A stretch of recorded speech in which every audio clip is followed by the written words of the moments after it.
Good afternoon, everyone. Well, I guess I didn't believe it, but I guess it's been finally proven without a doubt that we could actually have a college football playoff without the Alabama Crimson Tide and Nick Saban. I had my doubts whether it would actually take place despite losing 2 games, but we finally got the selections, of course, about 90 minutes ago with the anticlimactic unveiling of the 4 selected to the college football playoff. Oklahoma at 4, Clemson at 3, Ohio State 2, and LSU at 1. Of course, the big decision that needed to be made was not the 4 that would be selected or what has been in the past, that selection of who's going to be the 4th team and who's going to be left out at number 5 and number 6, as has been the case in 2014 through 18. It was who's number 1. And second to that question, who avoids Clemson?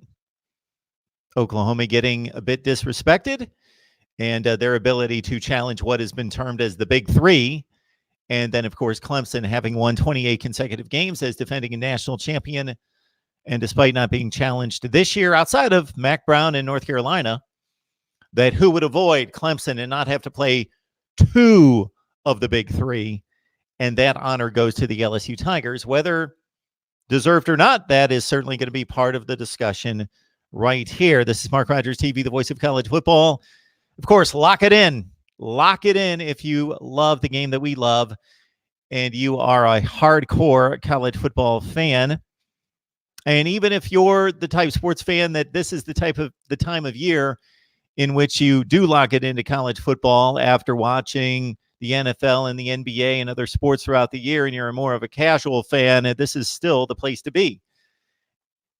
All right. So over the next several minutes, as we take your comments on the live chat, and also we've got the call-in number available as well at 860-325-3687. And I know that you've got that posted on your fridge, of course, or on your treadmill, but it is 860-325-3687 that we will address the comparison between Ohio State at number 2, LSU at 1, whereas 1 week ago it was Ohio State at 1, LSU at 2, and was the committee justified in swapping those 2 teams because they are basically shedding light on what they think of Wisconsin versus Georgia. We'll talk about that. Dabo continues to whine, but it's a fun whine. He's a nice guy. He's got a smile on his face, but he's sending messages to his team, and he continues to do that, and we heard that during the presentation today. Ohio State and Clemson in a bit of a rematch. Of course, 2 almost entirely different teams. Of course, the Buckeyes and the Tigers bring back those freshmen, those true freshmen from that 2016 season will play in this game in 2019 as seniors. And then, of course, Oklahoma's selection at number 4. Again, very anticlimactic, unlike these other years. So you guys can probably vouch for me. You're probably in the same spot I was in previous years on pins and needles, depending on who you root for, on pins and needles, thinking, who's going to be that number 4 team? Who's going to be that number 4 team? In 2014, is it TCU? Is it Baylor? Is it Ohio State? In 2015, the same deal. Who's that number 4 team going to be?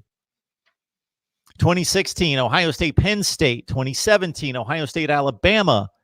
Last season, Ohio State, Oklahoma. But we knew with Oklahoma's win in the Big 12 championship game as a 1-loss conference champion, the other 3 locked in as undefeated conference champions. And then, of course, having lost the Pac-12 championship game on Friday night, Utah out. And based on the committee chairman's comments, it appears as though once we get the complete rankings unveiled, I believe at 3:00 Eastern time, that Georgia will be number 5. And of course, my top 25 that actually makes sense was released early this morning. I'm sure the committee locked in on that and took their lead from that. So check out my top 25 that actually makes sense and compare it to the final selection from the playoff committee. MarkRogersTV, the voice of college football. Who's on the line? Hey, Mark. Mark. This is Steve here. Hey, How you Steve. doing? I'm doing well. How's it going? Good, good. So I was curious, how scared do you think Oklahoma is now that they know they've got over that first finish line and now have to stare LSU down face to face? Well, they're competitors. Hopefully, they're not scared or they're in big trouble. I think they probably have a good idea, especially the coaching staff, especially Alex Grinch on defense and Lincoln Riley, of course, what the challenge is in facing maybe the best team in the country and maybe the best offense in the country. And there's certainly being an SEC brand there that people know and respect and have seen score at will the entire season. So LSU, I believe, has the best resume, and I've said that for the past couple months. And yes, Right. I would hope the Oklahoma athletes themselves are not scared, or we may be in for a bad one. That's what I'm thinking too. Now, do you think Clemson will be able to stay close with Ohio State in their semifinal? Stay close. So you're disrespecting Yeah, and Clemson, are score. you? You think that the Buckeyes could blow them out? They had a good game. I'll give them that. But it was one of the only decent games they've played all year. And Virginia was ranked, what, 23rd? 24th? I mean, it shouldn't. I don't know. I think, yes, they would be peeing in their boots knowing that they're facing Ohio State. I don't think there's any team in the country as good as Ohio and LSU. And, I mean, that's clear by now, don't you think? Well, I think you're bringing an interesting point to it because if you watched the selection show and what's being talked about over the last couple of weeks is Ohio State and LSU have jockeyed back and forth for the number one spot has been who's going to avoid Clemson. That has been the big question that people have thrown out because Clemson, of course, is the defending champion. They've won 28 consecutive games. They've been dominant this season, albeit against a poor schedule. And of course, going back to last season, they were able to trash Notre Dame and Alabama. So you're flipping it around to basically say, can Clemson hang with Ohio State? I think it's a fascinating matchup, and I think it's going to be extremely close. I would be not shocked because anything can happen in these games, but I would be surprised if either team ran away from the other team. I don't know. I see, in the Ohio-Clemson game, I would definitely see Ohio as at least a 2-touchdown favorite. They're so battle-tested, and they have the teams they've played, I don't think there's any candlestick of comparison to who Clemson pulled off victories over, You're right. I would almost be embarrassed to be a Clemson fan if they didn't obliterate Virginia in the game. So Virginia's rankings almost inconsequential. Virginia is one of the 25 or 30 best teams in the country, regardless of their record, regardless of what they were ranked. They were ranked in that spot because they were 9-3. There are a number of teams across the country that have 4 losses that are better than Virginia and would have played Clemson much tougher than Virginia. Yeah, 62-17. Yeah. The ACC is clearly the worst of the 5 conferences. It's not even close. And therefore, based on what you're telling me and based on what we've seen all season, Clemson has not been challenged. That's not their fault. That is not their issue, both in regards to what they have to face in the ACC. That is certainly not their fault. And they even go out and schedule 2 tough, what should be tough, SEC teams in Texas A&M and South Carolina. And A&M disappointed this year.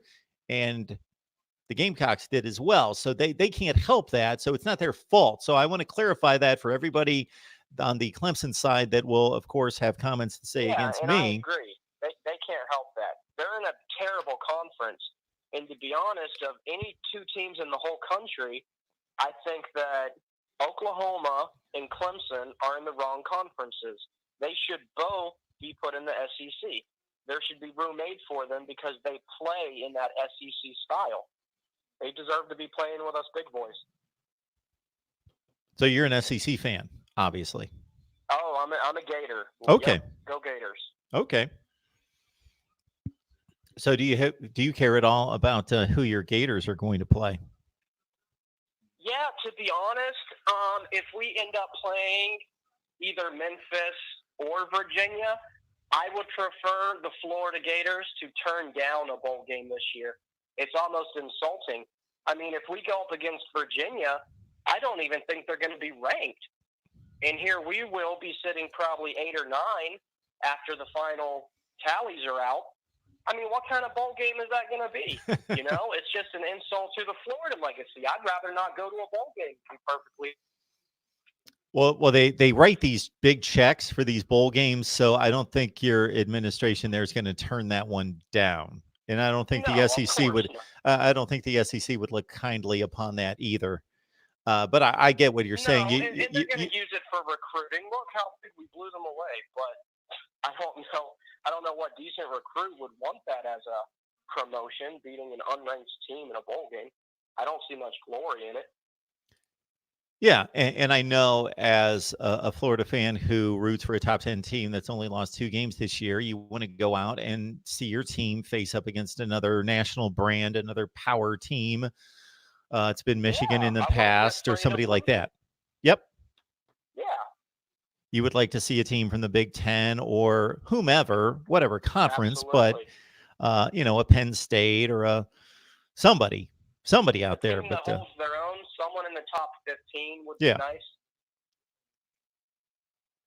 Yeah, that was just my thoughts. But I love what you're doing with the show, and keep up the great work. And I love your top 25 that makes sense. So if it makes you feel a little bit better, Steve, I kept Virginia at 25. Man, maybe I just had you in mind just to kind of help ease the pain of the Orange Bowl against an unranked team. Hey, that does help. I hope they stick with your idea and stick them 25th. All right, Steve. Thanks for the call. I appreciate it. All right. Take it easy, Mark. Florida Gators fans calling. Good to hear. We will, of course, once we get the rankings at 3 from 1 through 25, and then we get the bowl bids out later this afternoon. I don't know exactly when they come out. We'll have much to say about those as well. Got 74 people on the line. MarkRogersTV, the voice of college football, 860-325-3687. And I'll go through the live chat as well and respond to your comments and questions. Earlier this week, we had much to say about Michigan's state of affairs after another blowout loss to Ohio State. Of course, we commented on Dabo Swinney's whining following the South Carolina game, and we got so many comments on those 2 videos in particular, and of course, anything involving the college football playoff that I really need to respond to those comments, and I will do so. Even though I went into the comments section and responded to a number of you, I would like to shoot a video and post that soon over the next couple of days in which I respond specifically to about 3 to 5 videos that we posted early last week. Again, dealing with the playoff, the top 25, Dabo Swinney, and Michigan football and their predicament in facing Ohio State each and every year, not getting over the hump with Jim Harbaugh at 0-5. Back to the playoff talk here. Appreciate all of you being on the line. Got many of the regulars in here: Navy Thomas, Reasonable Gump, Dennis Wilson, DJ Bucci, and a number of others. And so I will try to get as many comments on the screen as possible. Also remind you that the Super Chat is available to you to help us build the channel, as well as the Amazon link in the description section below. Reasonable Gump called last night, and the first thing out of his mouth was, "Mark, I was on Amazon earlier today, and guess what? I used the link in the description section to do my Amazon shopping to help you build the channel." So Reasonable Gump, thank you so much for that, of thinking of what we're trying to do and what we are all about here at Mark Rogers TV, because your contribution counts.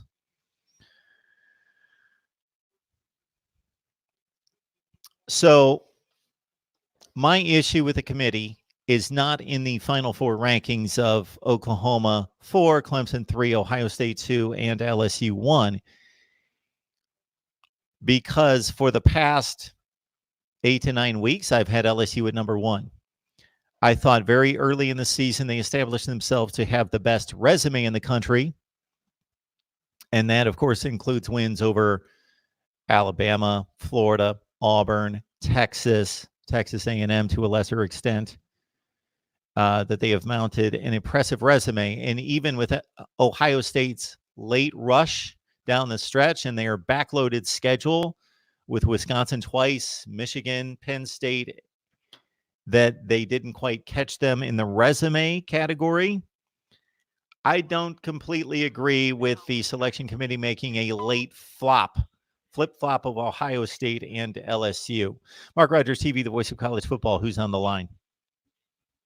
Yes, this is Anthony. I'm an Ohio State fan. I just wanted to make a comment concerning the position of Ohio State at this moment. I think it's a good position that they're in. Adversity, they worked through it, and with them facing Clemson this year, it's a bit of redemption. I also feel as though that I wouldn't want Ohio State to face an Oklahoma and then to turn around and face somebody like an LSU or Clemson going into the championship, just to give them a taste of the type of adversity that they really be facing. Because I do believe that LSU and Clemson are just a tier above the Wisconsins and the Michigans and the other tough teams that we had to face. So I do believe that this type of adversity head on in the playoff game that we're facing is actually what Ohio State needs carrying on to the playoffs. So you make an interesting point, because I think in the minds of a lot of people, LSU might be the one team that has faced more than once the type of teams and the type of talent that they will face in this playoff. So to your point, you like Ohio State playing Clemson in round number one, because if they were playing Oklahoma, as most of us are evaluating Oklahoma to not be as good as the other three, that they might get punched in the mouth going to the championship game, having not seen that level of ability. Absolutely.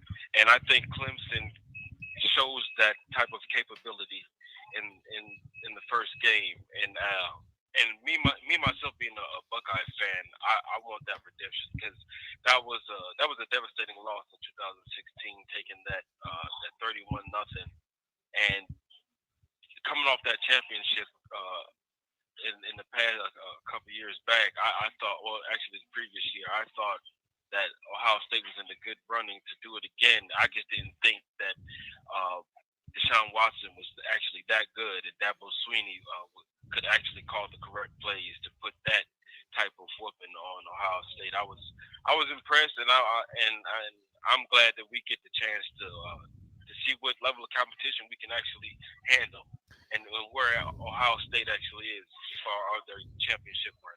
Well, that Ohio State team, despite having an impressive resume, as you well know, they beat Wisconsin that year. They beat Michigan. They beat Oklahoma on the road, and Michigan State as well.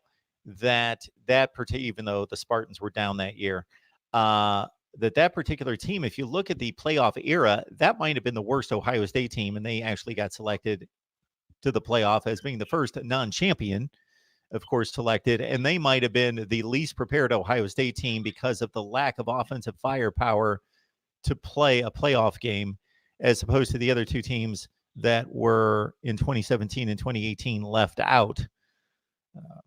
And maybe the point that you're making about the matchups this year are somewhat similar to the 2014 situation, in which Ohio State, I believed, played the second best team in the country, Alabama, and that was the real national championship game. And then playing Oregon wasn't a punch in the mouth, wasn't a shock to the system, because they had already played better talent the week before. Absolutely. But on the contrary, I do believe that LSU is not and can't be taken in the same stance as Oregon was. No. Because Oregon, with the issue with Oregon and why Ohio State dominated them at that year was they were built on a scheme. And if the scheme didn't go well, I don't think they had the talent necessary to overcome if a couple of schemes didn't go well. They needed that rapid offense to get over and to overcome. If they didn't have that Marcus Mariota was in trouble. I think LSU has the talent and the coaching schemes to do what's necessary, possibly to win the championship. Sure. I think Ohio State has that same opportunity as well. As this is where I believe that I do think that Clemson and Ohio State, I mean Clemson and LSU, that is, they have, well, previous season Clemson already won the championship, and they also have Trevor Lawrence. Now they haven't played anybody, but I'm not going to snooze on Clemson. LSU all season has proven who they are, and level of competition. They never deterred. Sometimes the defense has been lackluster, but they were just championship ready coming out of the gate. I also believe that OSU had that opportunity. They've proven themselves. They do have a better track record than Clemson, so I do believe they have what it takes to win a championship. I just want to see where they are, because I don't think a Clemson or an Ohio State has played the same level of competition as maybe LSU. Even though I do think Ohio State has, it's a hair behind. They're a hair behind LSU's record, their track record. Ohio State, though, this is my first chance seeing them playing other championship caliber teams, and I don't think Clemson had that opportunity to prove it. And I don't doubt Clemson, and I don't doubt Ohio State. This is just I like the fact that they're playing. I don't think Oklahoma is that championship caliber team, and I'm not knocking Oklahoma because they've done great this season. I just don't think they've played the level of competition necessary to test where they are, and because they don't have that experience, I do believe they're going to get punched in the mouth, and they're not going to. The worst thing Oklahoma probably could have did was play LSU when they're coming off that game with Georgia. I think they're going to get smoked. They're going to get smoked, and I don't see them recovering in any type of way. But I'm interested in this Ohio State Clemson game very much so, because I think they're both equally championship caliber teams, and this is a good test for Ohio State coming out of the gate. And the fact that they showed the aptitude to handle adversity and push forward and get the win, I'm locked in for this game. Yeah, it should be a classic. I am going to be surprised if between LSU, Clemson, and Ohio State that those games aren't close. We've been fooled before, but I think that this playoff matchup, aside from Oklahoma, but with the other three teams, that there's not that distinction between maybe one team and the rest of the field, or two teams and the rest of the field. And what turned out last year, what we thought was going to be either Alabama was better than everyone or Alabama and Clemson, is that obviously Clemson routed both Notre Dame and Alabama, and it was a pretty bad playoff in regards to the three games. That I don't see that happening. I'm going to be surprised if there is a blowout between Clemson and Ohio State, or the winner of that game versus LSU. And then we can also keep in mind, as a side note, and I don't think this means a whole lot, but it is kind of interesting, and I would love to ask the committee this question, that it's their job to select the four best teams. So if they're so adept at selecting the four best teams, then they should be capable of selecting the best team, correct? If we're counting on them to select the four best teams, then that means that they are selecting the best team as well. But if they're selecting the best team, they're 0 for 5 in selecting the best team, because the number one seed has never won the college football playoff. That's an interesting point. That's a very interesting point, because I didn't realize that until you said that the number one team has yet to win the championship. It'll be curious. I'll be curious to see, and that matchup, that Ohio State LSU matchup, should Ohio State overcome Clemson, that would be an interesting matchup as well, seeing how Joe Burrow was an Ohio State backup. I think he has a chip on his shoulder about that, and a good point to prove. I honestly, I didn't think Joe Burrow. I think Orgeron did a great job with Joe Burrow because I don't think he is the same player he was when he was at Ohio State. There was some development going on. Because if that was the case, he would have won those jobs. He would have been the starting quarterback at Ohio State. And but there was some major development. He went to LSU. The first year he did decent, but he wasn't top notch as he is now. There was some real development. I'm impressed with the coaching staff over there at LSU, and I'm if that so happens to be Ohio State and LSU, that's another matchup that I'm very interested in because they're rolling, and I think that we have the capabilities to get punched in the mouth by LSU and come back and win.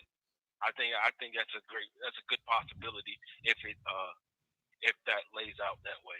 Yeah, I mean, we have a good opportunity to lose as well, but I think I like Ohio State's chances. I really do. Yeah, it's interesting that the other three teams are more battle-tested than Clemson, as everyone is noting, but Clemson is the battle-tested team in regards to the playoff stage from last year. Yeah, absolutely. Beyond the other three teams having not played, although Oklahoma played Alabama last year and was unsuccessful. It also calls into question that while Joe Burrow, to your point, is not the same quarterback or player today that he was a year ago and certainly 2 years ago before he went to LSU. And so, but at the same time, the ability and the mindset and the approach was there, and he was inherently the same player with the same talent and the same ceiling that Urban Meyer chose to start JT Barrett above he and a top 15 pick in the NFL draft, Dwayne Haskins. And then also that Kirby Smart chose Jake Fromm above Justin Fields. And the way the two quarterbacks are playing right now, there doesn't seem to be much comparison between Justin Fields and his dual threat ability and Jake Fromm. So even the best coaches are liable to make mistakes based on just being comfortable with a player that has experience over choosing what might turn out to be the better player. Yeah. So to your point, there is major development going on with, and talent also has a key point to play. I didn't see the talent in Joe Burrow, and it was so obviously it was he's a sleeping giant, and he developed himself. I'm not going to take too much of your time. I do enjoy your podcast. I watch it as much as I often can. And I do like the research that you make, and you have the ability to go out with.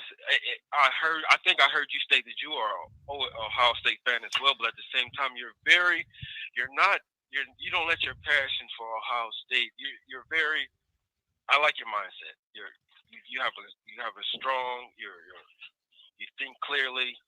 You go out and you seek opinions of the opposition as well. I like the opinions of Michigan fans, and as long as they're sound-minded and not ridiculous. I also like the opinions of other teams as well, from people, whether they be ex-players, coaches, or numbers guys. I always like the opinions of those who are more astute and professional than me. I'm just a fan myself, but I enjoy your show, and I hope you have a good day. Well, I appreciate that so much. Thanks for the call. And it was quite amusing that earlier today I got a couple comments from some folks that were speculating that I'm an Alabama fan. Maybe it's my second favorite team, Alabama. I think that's pretty obvious. MarkRogersTV, the voice of college football. This is what we do each and every day, not just during the college football playoff season or the entirety of the college football season. Like, you wouldn't be able to tell in May or June that it's not football season, because this is what we do every day, 24/7, 365, college football, wall to wall.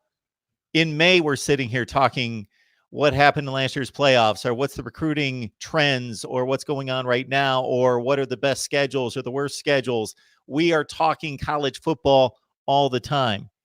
I went back at one point over the weekend to look to see what my coverage looked like and my content delivery at this point last year. and I went nuts on recruiting, as you will see between now and National Signing Day on December 18th. So December 18th, that Wednesday, I will be here all day producing recruiting updates on every team I can possibly get to. And then the next day, giving you the National Signing Day report on as many teams as possible. I did like 25 teams last year. And then, of course, the bowl games. I love the bowl games. Yes, there are too many bowl games and there's too many bad teams playing in bowl games, but I don't care. I love the bowl games, and we will preview as many bowl games as we can get to. We will go back into the archives and talk about bowl history.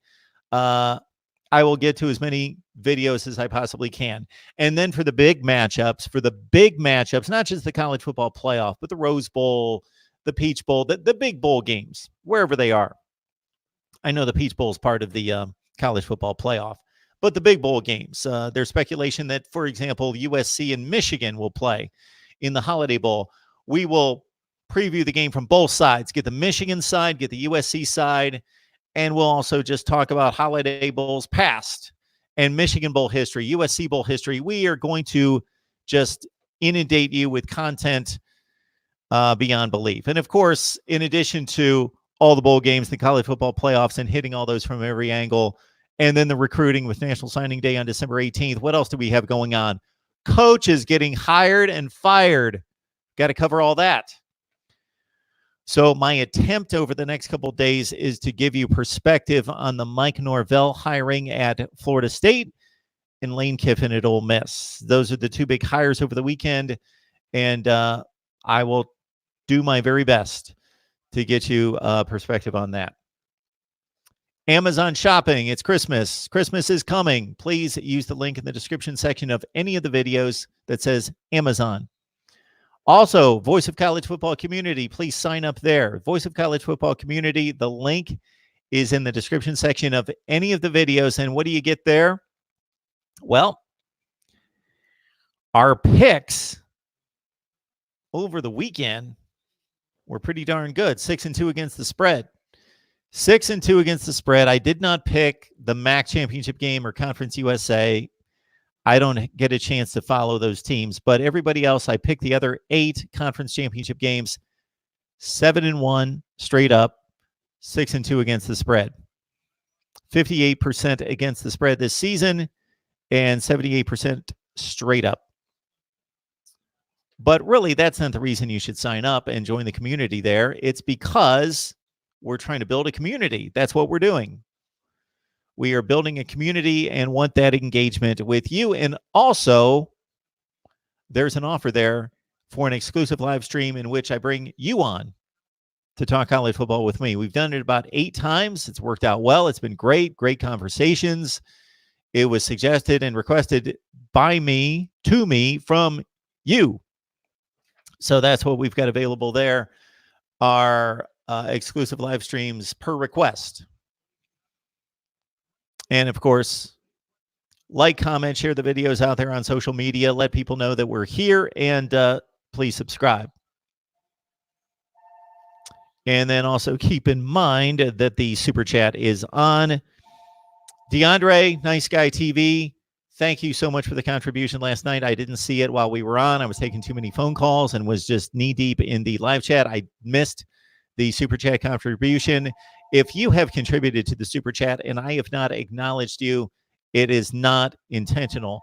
I am going to go back and I am going to not just acknowledge the super chats, because you guys contribute and help me and support me in a lot of different ways.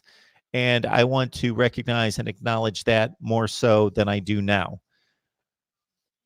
But I certainly appreciate it, and I think you guys know that. If you watch me on a regular basis, I try to recognize that, and I try to recognize it just by delivering more and more content and to give you guys what you would like. I have a list already made of content to deliver during the off season that's like 58 items long. So once the off season hits, we will not slow down.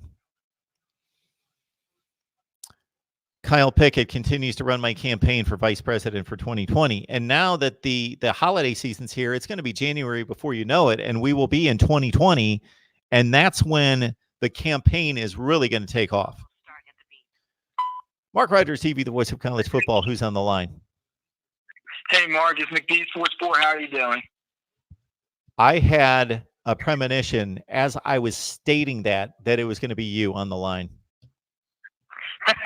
Yeah, I didn't know if you went live yesterday, but if you did, I just fell asleep right after the Big Ten championship game. I was just too tired to really do anything. I thought I was too tired too, but I still did. Yeah, I mean, you deserve the MVP for that, but I basically want to talk about yesterday, my reaction to the top four, and then see what's 5 through 25 in these rankings, because I have a few bold predictions for that. Okay. But I'm going to start with yesterday. I think your highlight of the day yesterday is that Georgia, they have severe issues as far as I'm concerned. That offense was pitiful. Jake Fromm, people want to say he's going to go to the NFL. I think that's an absolute joke. As far as I'm concerned, I'll be surprised if he even makes a third-string quarterback on an NFL team, honestly. He was missing every throw. I mean, it was so bad to watch. They're lucky that they have a good defense. I kept them in there as long as they did. Because if Georgia just had, maybe a decent defense, that game would have been 55-10 instead of 37-10. So I think that's my number one takeaway. I do give Wisconsin a lot of credit for making that game very competitive, because I didn't think that game was going to be that competitive. So I do give Wisconsin a lot of credit, but at the end, the better team didn't win. And I thought Ohio State needed that. I thought they needed to face some adversity down 21-7. I think that was good for Ohio State to see them come back, and good for them. I'm disappointed in Virginia. I thought they would make that game a bit more competitive. But fortunately, I think that had more to do with Clemson coming out and trying to make a statement to try and get the number one seed. So you got that going. Pac-12 championship, very disappointed in Utah. I thought that Utah was going to win that game, but I think the reason why Utah lost more than anything was the talent discrepancy. I thought, as you know, probably Oregon's just a much more talented team in Utah. And then in the Big 12 championship, I'm going to talk about Baylor here in a second, but that was a hell of a game. I mean, I think Baylor, I'm just going to say right now, I think Baylor needs to be the number 5 team in these rankings. So that's a great point that you make. I certainly did not rank them number 5. I don't have my rankings in front of me. Where did they go? But I believe I've got Baylor at 6. I moved them ahead of Florida. So I've got, I kept Georgia at 5. But I certainly understand your argument that Baylor should be 5 after the poor performance they had against Oklahoma. But still, over the course of the season, I think that they've got a lot of shaky performances and pulled out a lot of close games in which they had no business getting by. And of course, the officials handed them a win against Texas Tech. We know that. That is true. Yeah. Yeah, I've got Georgia at 5, Florida 6, and Baylor 7. Okay. They just play better teams. And I understand why I have Georgia 5. Because I think Georgia, obviously, I think they have a better resume. But I look at Baylor. I mean, they came within 3 points in regulation, and then an overtime loss to Oklahoma, who's the number 4 seed. And I do think there is a difference between Oklahoma and the top 3. But the way I look at it, Georgia just got ran out the building by the number 1 team. I think that game would have been closer if Baylor was playing in it, personally. And Baylor did have to run out their backup quarterback for the majority of that game because Charlie Brewer was out with a concussion. So that's how I look at it. Their third string. They went to the second string, then they went to the third string. They went to the third string as well? Yes. So the second string, Bohannon came in, and he was kind of hot and cold. He made some bad decisions and made some bad throws, but he made some big plays that got them back in the game. And then they brought in Zeno, another freshman. Their third stringer was the kid that threw the 2 deep balls that put a scare in Oklahoma, and he finished the game. That was their third string quarterback. I didn't realize that. Yep. I thought they kept the second string in the whole time. But that even makes the win. That even makes them look even better then, if that's the case. But that's how I view it. Also, Memphis does deserve that Group of 5 spot in the combo, which I believe, if I was reading the bowl schedule correctly, it's already a lock that they are getting into the combo. So I'm absolutely fine with that as well. But I think Baylor 5. I'm fine with Georgia at 6, at Florida at 7. But I really think that overall, Georgia has major issues. I mean, they got to fix it on offense. I'm going to be honest with you, Jake Fromm, I know people think he's a great game manager. I know people think he should be in the NFL and everything. I just don't see it. I've watched every big game Georgia was in this season. And outside of the Florida game, you could say the A&M game, it was raining, okay. Outside of the Florida game, it was bad performance after bad performance.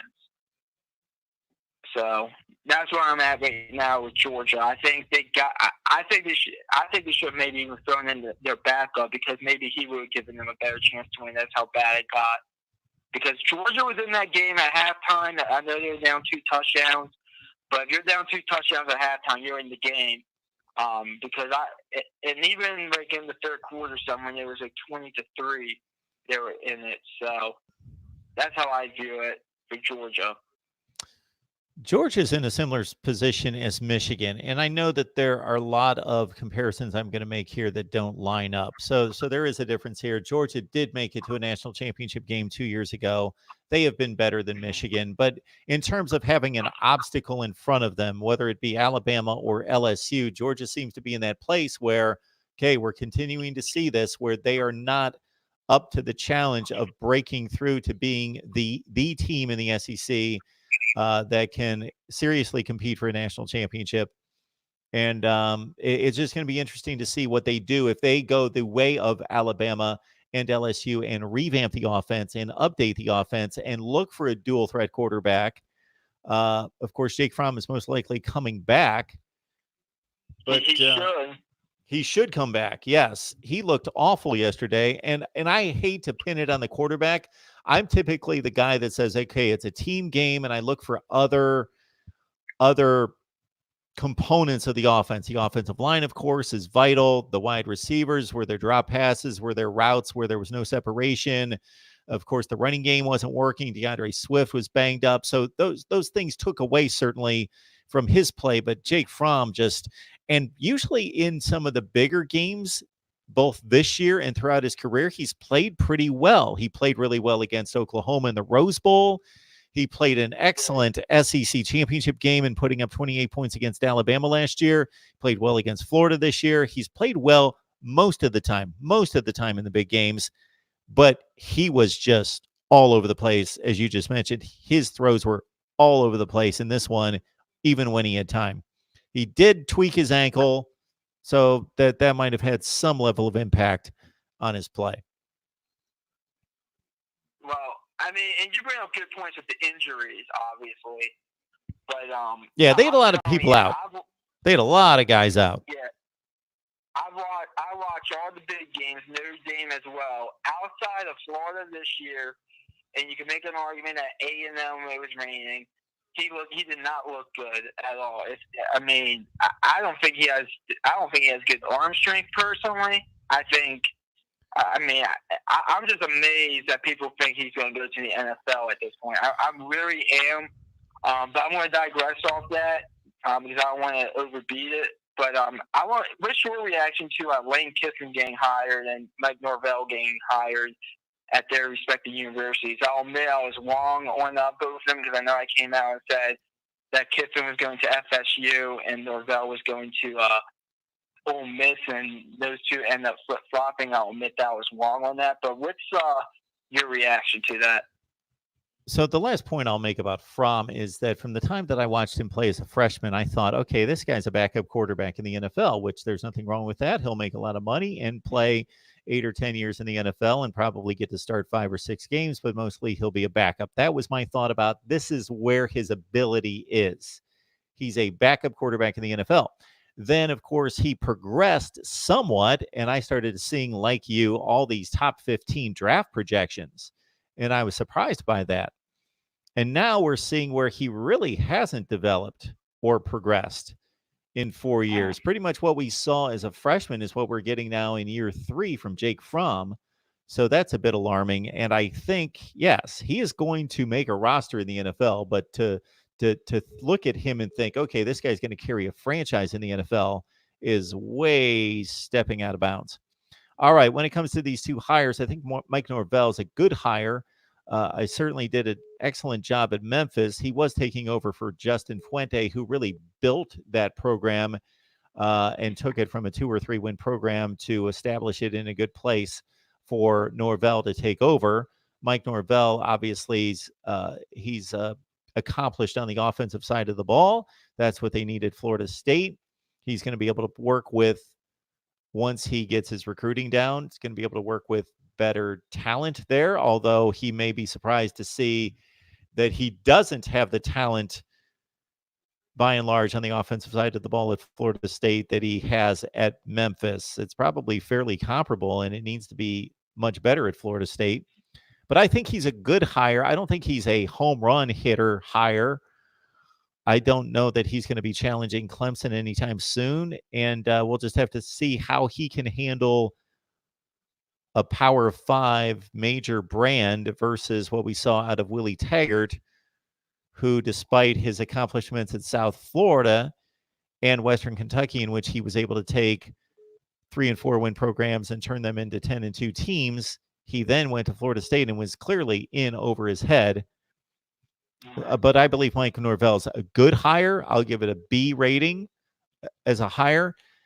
Lane Kiffin is obviously much more of a risk for Ole Miss based on his kind of, we'll call it sporadic or inconsistent behavior throughout his career. Hopefully he's cleaned that up and he's matured. There haven't been any issues or incidents in recent years with Lane Kiffin. But in terms of being a master innovator on offense, I think it's very similar to Norvell in that this seems to be the calling card of a lot of these programs who can't go for the very, very top coaches, is that they're looking for the next offensive master innovator that can revamp their offense and make them exciting, because Ole Miss is not going to be competing for trips to Atlanta in the SEC championship game. So they want to be exciting. They want to go to bowl games and they want to be somewhat competitive and win their 7 games and get to bowl games. And again, be exciting. And Lane Kiffin brings a little cachet and an attitude and a name that everyone knows. And so they may grab some more attention than they would have had they hired a Mike Norvell. Lane Kiffin, I credit with being he really was at the forefront of revamping that Alabama offense and taking it from the game manager to, even when he had Blake Sims, who's been not to knock on Blake Sims, but has been the least capable of the recent Alabama quarterbacks over the last 10 years. Even with Blake Sims at quarterback, with all the weapons they had, Lane Kiffin was the first one in 2014 to start to spread guys out and take advantage of Calvin Ridley and Amari Cooper at Alabama. And so I think it's a good hire. I think he's separated himself from some of his off the field issues far enough that he has shown that he's become a grown up. And I think it's a decent hire for Ole Miss. You want to hear my reaction? Sure. Just my quick. Okay. Mike Norvell, I think is a pretty good hire. I think he's going to have a immediate impact at Florida State. Like, I see Florida State easily winning 8-9 games next year with Mike Norvell. I mean, I do think Florida State does have talent, obviously, because you're in the state of Florida, you're Florida State, you're a big name. So I see 8-9 wins immediately. I don't think he's going to compete with Clemson right away. I think that's going to possibly take 2-3 years for him to possibly do if he even gets there. But I think that's I think I'll give it a B as well. Lane Kiffin, I'm going to say this right now, and I might sound crazy saying this. I think not this year, but maybe next year he could compete for the SEC West. And the reason why I think that is because he's a great offensive mind, and he has a quarterback. And I forget the guy's name. It's I forget the quarterback. You're talking about Matt Corral? No, the other guy. Reese Plumlee. Yeah, him. Yep. I think Lane Kiffin is going to do special things with him. Okay. Like I could see Ole Miss. I don't think they're going to be anything this upcoming season, 2020. Except I think they'll get into a bowl game, but I don't think there'll be anything. But as of right now, I think Ole Miss. I think Lane Kiffin can out-recruit Mississippi State and the state of Mississippi, and I think that. Agreed. I think with him at the. Agreed. He had the top recruiting classes in the Conference USA for the 3 years that he was at FAU. Yes, people will be attracted to playing for Lane Kiffin. Absolutely. I think with him at the helm, they'll beat Mississippi State and Arkansas and Vandy. So I think that 3 SEC wins automatically, and I think he could upset either Auburn or A&M. I mean, Ole Miss was within one possession of them this season. Matt Luke, I think he could upset one of them this season. Go 4-4. They have Baylor in the non-con. I think they'll probably lose that. That's at a neutral site in Houston, if I'm not mistaken, and they'll win their other 3 non-con games. So I could see 7-5 right off the bat with Lane Kiffin. I think it's a high risk, but I think it's going to be a high award. I think this is, as I said, that's why I said Florida State should go out and get Lane Kiffin, because I think that Lane Kiffin is a high risk hire, obviously, but I think it could easily be high award. And I think Ole Miss, it sounded like it was between Ole Miss and Arkansas. I think Lane Kiffin chooses Ole Miss because of that quarterback. I forget the guy's name again. Reese Plumlee. I forget his first name. I think it's John Reese Plumlee. John Reese Plumlee, yeah. I keep on forgetting his name. I know his 2 last names, but I just feel like it's a great hire. I think it's going to work out well for Ole Miss, because I think that Ole Miss are not expecting to win the SEC West every year, but they're expecting to win 8-9 games. I think Lane Kiffin could do that year in and year out. All right, McD. So that's my. I think they could be reaching a little bit, but I wouldn't be surprised. Are you going to stay on throughout the whole committee show here on ESPN? Oh, I don't know. I don't know what to tell you. I will be back a number of times throughout the day because I want to cover the bowl games. I want to cover the rankings. Yeah. So I'm definitely going to do that. I'm going to be releasing a video either later tonight, or I may get to them by tomorrow because it's going to take me some time. I'm going to go by the numbers. I'm going to match up the 2 playoff matchups, LSU, Oklahoma, Ohio State, Clemson, and go through all the statistics in regards to matching up and comparing the 2 teams in each matchup. So I'm going to release that sometime late tonight or tomorrow. And yes, I want to go through all the rankings, get your response on the rankings. So I want to do a live stream with the rankings, and the bowl matchups are going to fascinate me. I love the bowl games and can't wait to see the bowl matchups and to respond to those as well. So I don't know if I'm going to stay. I'm sorry, McD. I don't know if I'm going to stay on the entire time, just nonstop, or I'll probably jump off. But be looking out for the notifications. I'll come back later. I have one more question before I let you go. One more. Sure. You think they got the top 4 correct? Yes. And I hate that. I hate that for my show, McD, because I think you were with me last year. You've been around for a couple of years. I love going at it, and I very much had a complaint last year, the year before. I've had a complaint, not necessarily a complaint. I've either had a complaint to say they screwed it up, or they didn't necessarily screw it up. They just had an impossible job because there were other teams that were just as worthy and deserving, but they had to make a decision, and this is why the playoff system is screwed up. So I could either rail one way or the other, or both. And this year, I really just don't have much to say because it broke perfectly at 4. Yeah, I mean, give credit to Oklahoma backing themselves in. I think I'm going to be honest with you. I think they lose in round 1, but give them credit. But that's all I have for you right now, Mark. And hopefully I don't disagree with the top 25 that much, because I still don't think this committee knows what they're doing completely. I think the criteria is all over the place. It is. So we'll see what happens. But thanks for taking my call, Mark. And go Terps. We're coming at everyone in 2020. Awesome. Thanks, McD.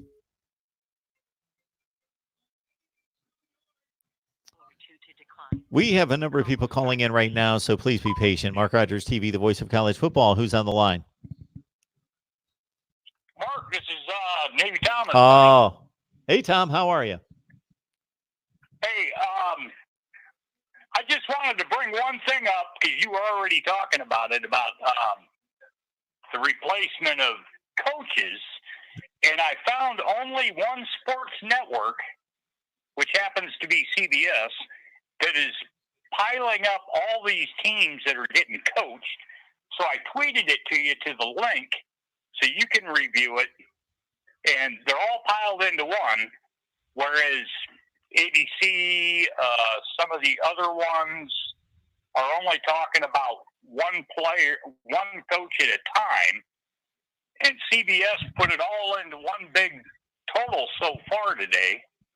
So I sent it to you. I would like to see you do a movie on that, or a video of that subject. That certainly would help. All I had. I appreciate you compiling all that into one place and sending me that link, because that helps out considerably. Because I went back, Navy Thomas, I went back to the content, the videos that I posted at this point last year, and with all the coaches' firings and hirings, man, I was busy breaking them all down. So I certainly got to get to it. I have reached out to Ole Miss and Florida State contributors to try to get them on today to get their perspective on Norvell and Kiffin. And Texas just stepped in. They didn't fire the head coach, but I think they told him to fire all the assistant coaches, offensive coordinators, defense coordinators.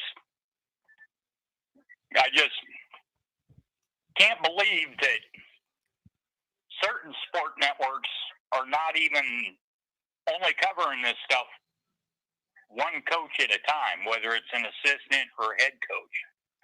I just don't understand why they can't write up the whole thing every week, use the same one, and then add to it. So that's the only thing I wanted to bring up to you, buddy. Very good, Tom. I appreciate it, and I will check out that article. And certainly, you can be looking out for all the coaching vacancies and the hirings and firings, and we will get on that in the next 2 to 3 days.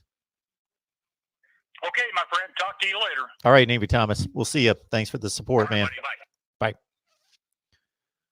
My man, Navy Thomas, he has been with me since, I don't know, I had like 100 subs when Navy Thomas jumped on board. And I still think it's hilarious thinking back. Navy Thomas produced a video and posted to his channel on YouTube in which he was he was riding his motorcycle and he started talking about me. This is like 8 minutes into the video. He's hauling down the street and he just starts talking about, does anybody out there watch Mark Rogers TV, talking college football? You need to get on there and blah, blah, blah. It was funny. All right. Yes. Wisconsin, a physical team. They brought the wood, but Ohio State got up and put them down hard, 27-0. So that obviously did not impress the committee enough, or maybe didn't impress them at all. So Georgia was ranked 4th. Wisconsin was ranked 8th. Georgia's now 11-2. They were 10-2, or I'm sorry, they were 11-1. Wisconsin was 10-2, having lost to Illinois, bad loss, but also a loss to Ohio State in Columbus. So, again, the rankings, you can use them to your benefit in any argument. You can use them against you. You can use them anyway, and I certainly have as well. But the committee is hiding behind the ranking of Georgia. Georgia was a great win. Georgia was a great win. Georgia was number 4. Georgia was number 4. Well, I had Georgia number 4 as well. I get it, but I don't know that there's that much a distinction between beating Georgia and beating Wisconsin. And after what I saw yesterday out of those two teams, Maybe Wisconsin's better than Georgia. And maybe there's a reason Georgia lost to South Carolina. For some reason, Ohio State was completely tagged, losing to Iowa and Purdue the last 2 years, and they should have been. They should have been tagged, and they were. But that committee was not tagging South Carolina, Georgia for the South Carolina game, and I understand it was a closer game. But that Iowa team went 9-4. That Iowa team won a bowl game. That Iowa team was much better than the South Carolina team that went 4-8. We almost had a team go to the playoff that lost to a 4-8 team, and of course we did a couple years ago in Clemson. The ACC was, I would say, not substantially better 2 years ago, but decidedly better. The ACC topped out in 2016. And for those of you who believe that I just like to trash the ACC, I don't like to trash anyone. I'm just telling the truth. The ACC minus Clemson. Clemson has the 2 wins against the Power 5, South Carolina and Texas A&M. Guess what the ACC's record is against the Power 5, against the other 4 major conferences and Notre Dame.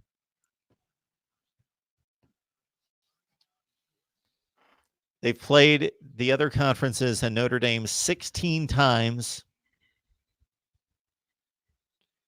How about 2-14?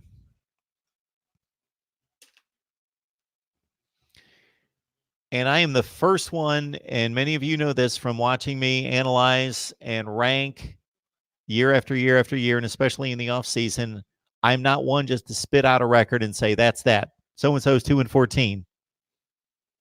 Because you got to delve into the matchups. And what were the matchups? And if they're always playing the best teams in the other conferences, then 2-14 would be justified. But they didn't. Boston College lost to Kansas. Syracuse lost to Maryland.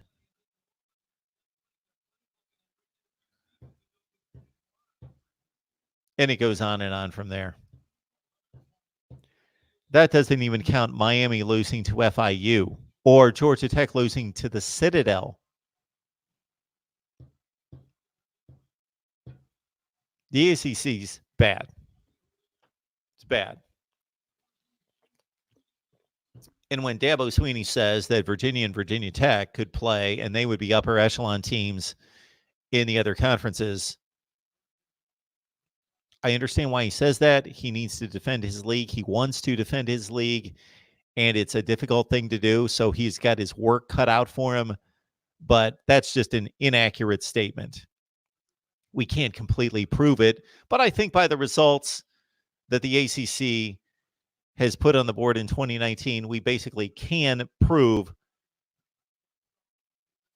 that the ACC and its upper level teams after Clemson are not good.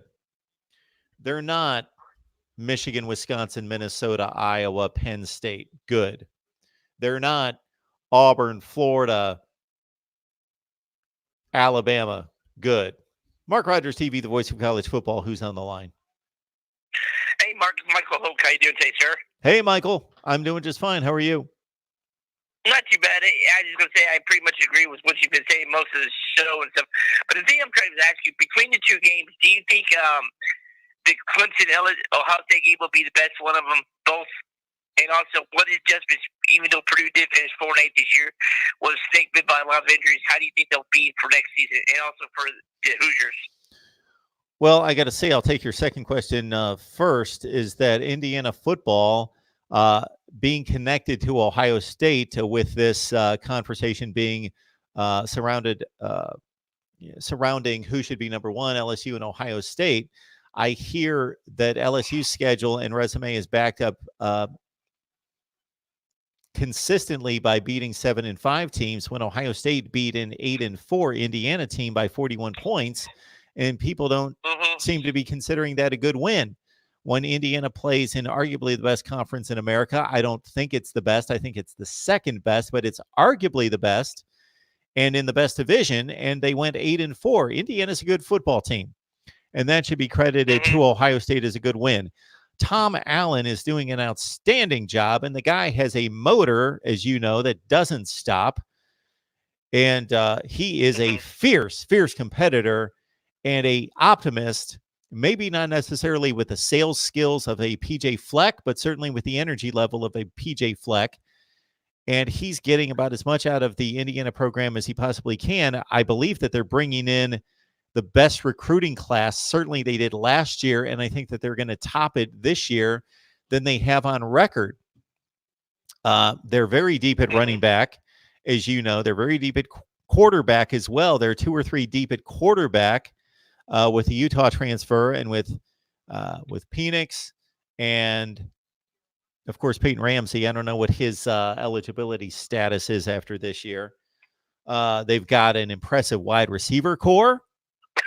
I think that the offensive line could use some work. I think that that's probably where they've upgraded considerably, but still have a lot of work to do on the offensive and defensive lines. But their defense is more athletic and fast than it's been in forever.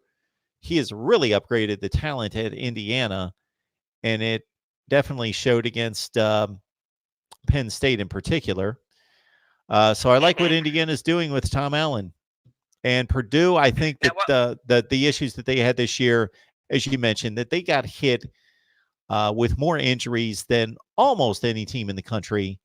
And I think they're in a good place. Jeff Brom is recruiting well. He's an offensive mastermind. I think Purdue's in a good place as well. All right, lastly, I just wanted to wish you and everybody that's on the show today Merry Christmas to you and your families. Merry Christmas, Michael. Thank you so much. We appreciate the support. Our man, Michael. I like when people bring up the other teams that aren't involved in this playoff business. McD talks, of course, his beloved Terps on a regular basis, and Michael calls in and asks about Indiana and Purdue football.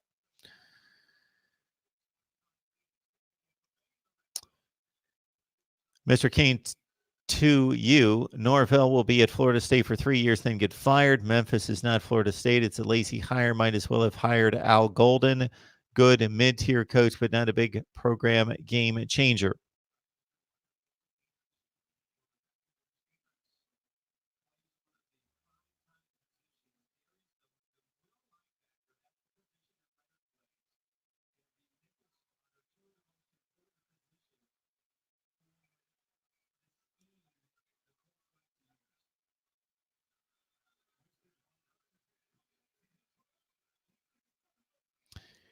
Rodney, the ACC is in a tough spot.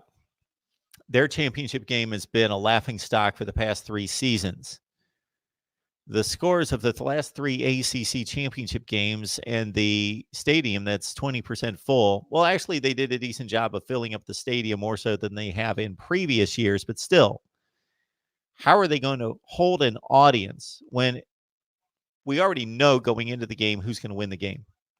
When you have a conference championship game that's a 28-point spread and was roughly the same last year and should have been the same the year before against Miami, but Miami garnished some respect as a 10-1 football team at the time. 65-17, 42-10, could have been worse, 38-3. Those are the scores of the last 3 ACC championship games. This is what we're getting accustomed to tuning into the ACC championship game. And even before Clemson became dominant, it was like this with Florida State. When you look at the score bug, you know what that is? The score bug is where the score, that's what we call it in the industry. It's the score clock with the number of timeouts and the score and the teams and the rankings and the records, the little box that's on the screen when you watch the game.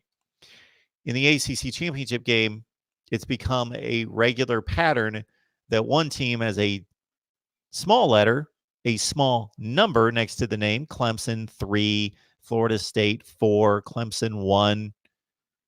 This has been going on for years. And then the other team either doesn't have a number next to it, meaning it's unranked, or it's got a big number like a 23 or a 21.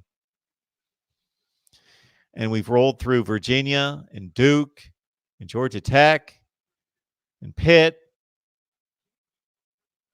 in Miami 2 years ago. And the scores in the games themselves are embarrassing. 62-17 in a conference championship game. Is that possible in the SEC or the Big 12 or the Big 10? Yes, it is. Or the Pac 12? Yes, it has happened. But those have been isolated events. Wisconsin took Nebraska to the woodshed. Of course, Ohio State famously took Wisconsin to the woodshed, but that Wisconsin team finished near top 10 status in the nation. That's how good Ohio State was that year. And they just caught Wisconsin on a bad night, and Wisconsin turned around and beat Auburn in the Outback Bowl.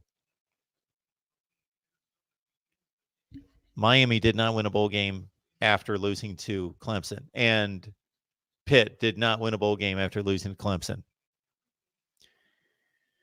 So the ACC has a brand problem, and things will need to change. And the two most likely candidates based on the talent that's available to them would be Florida State and Miami.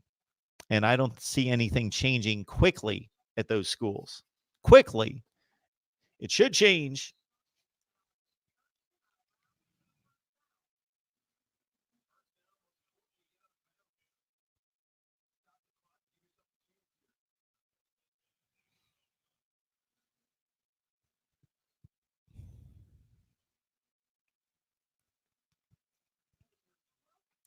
Cheryl is only an hour and a half from Glendale.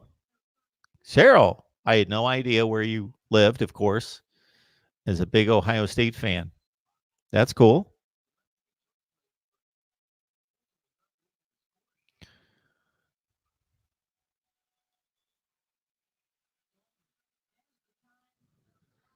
Taylor says App State would murder Memphis.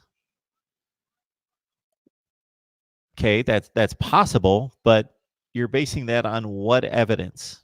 What is the evidence that tells us that Appalachian State would murder Memphis? Memphis plays in the best of the non-Power 5 leagues and won the conference championship.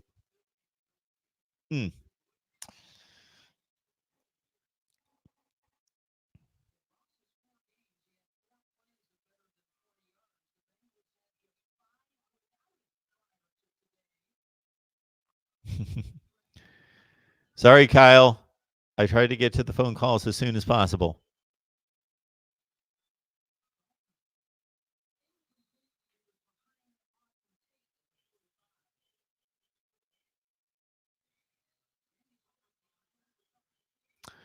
Yes, for Ryan Day, the contract extension, I believe, would be coming soon. I don't know what he's signed to right now, but it's got to be a relatively short contract, I would think, in the 3-year range. I would expect Ohio State to extend Ryan Day. Yep.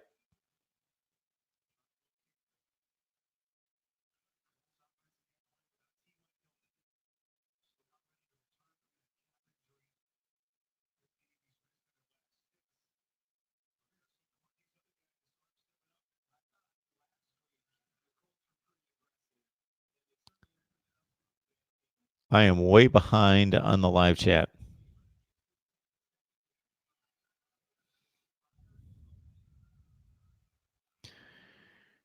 Yeah, Michael, you need to talk to Kyle. I think Kyle just has limited me for the VP role. He doesn't trust me with the real power.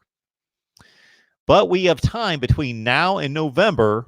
We've got 11 months to correct that. We've got 11 months to kind of weigh on Michael a little bit. I want to remind everyone, while we've got 151 on the line, and I appreciate you guys hanging with me here, to subscribe. It's Mark Rogers TV, the voice of college football, for those of you who have no idea. And shop Amazon. Use the link in the description section of any of the videos. It helps us build the channel. It's the same exact shopping experience. Same exact. Ignore the product that you see. It doesn't cost you an extra penny. It's the same shopping experience. It's Christmas. So if you don't do the shopping in the household, please get the link to whomever does.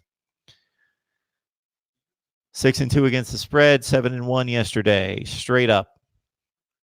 And in addition to that, it's more about the live streaming that we provide, the exclusive live streams each and every week per request. Per request, that's the key, per request at the Voice of College Football. And really, if you join us on Patreon, any recommendations or requests that you have, I certainly will take into consideration. I want to hear from you guys and what you would like to see and hear. And the super chat is available to you.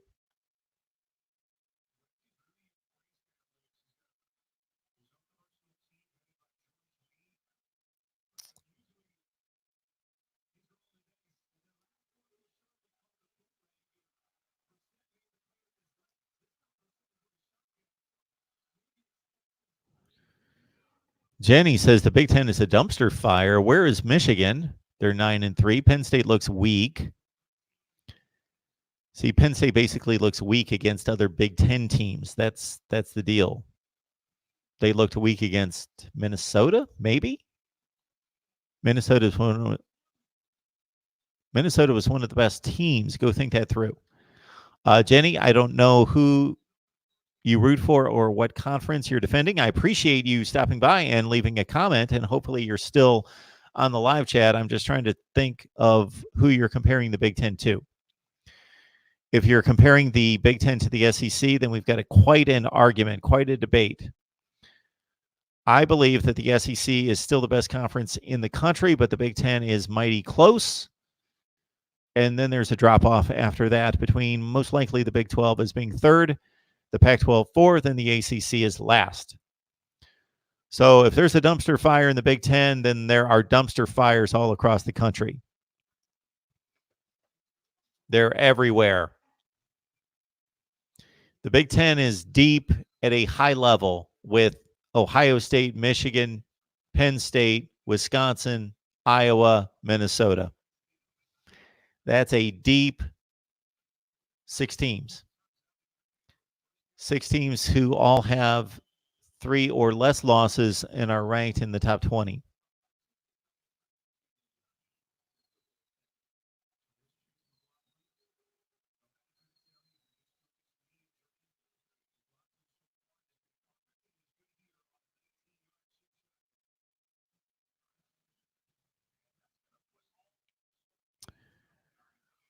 So my aim again for the rest of the day and throughout the week is to get you as many bowl previews as possible, and we'll be getting to those over the next several weeks, of course. And I'll look at the bowl games in regards to the history of the bowl games, the history of the teams in bowl games. So this is what I did last year is I would take a matchup, let's say Clemson and Notre Dame, and I would look at the history of the Cotton Bowl. I would look at the history of Notre Dame in bowl games, Clemson in postseason play as well. And also will obviously give priority to previewing the matchup. Also, my top 25 that actually makes sense compared to what the College Football Playoff Committee has selected. My rankings always come out first and have been remarkably close to what the committee has selected the last several weeks. I am looking at the 4 teams in the College Football Playoff and looking at the matchups, and I'm going to size them up metrics. I'm going to size up the metrics and the numbers in the LSU-Oklahoma game and Ohio State-Clemson. That video is going to come out soon.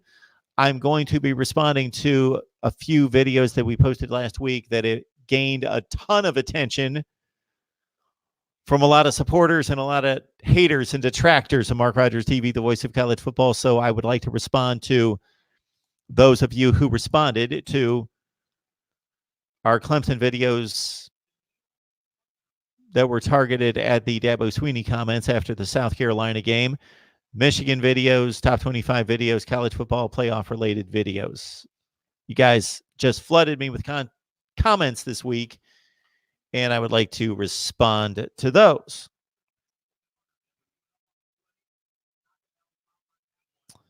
I also had somebody recently give me the idea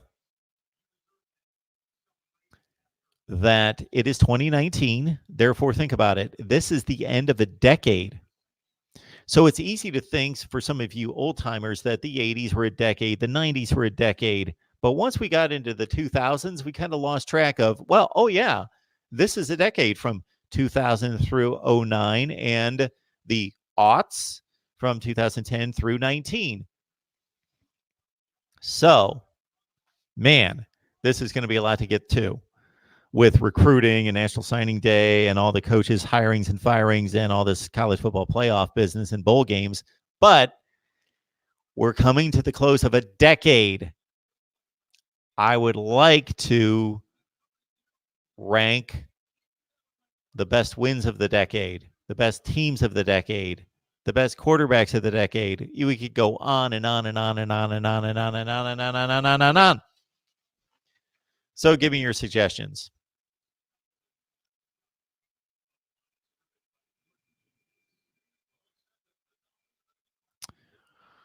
All right, everyone. So for anyone who left a comment or question in the live chat that you would like to see me respond to, please copy and paste it and just leave it in the comments section of any of the videos. We've got 154 online. I appreciate everybody who stopped by and who continues to support us on a daily basis.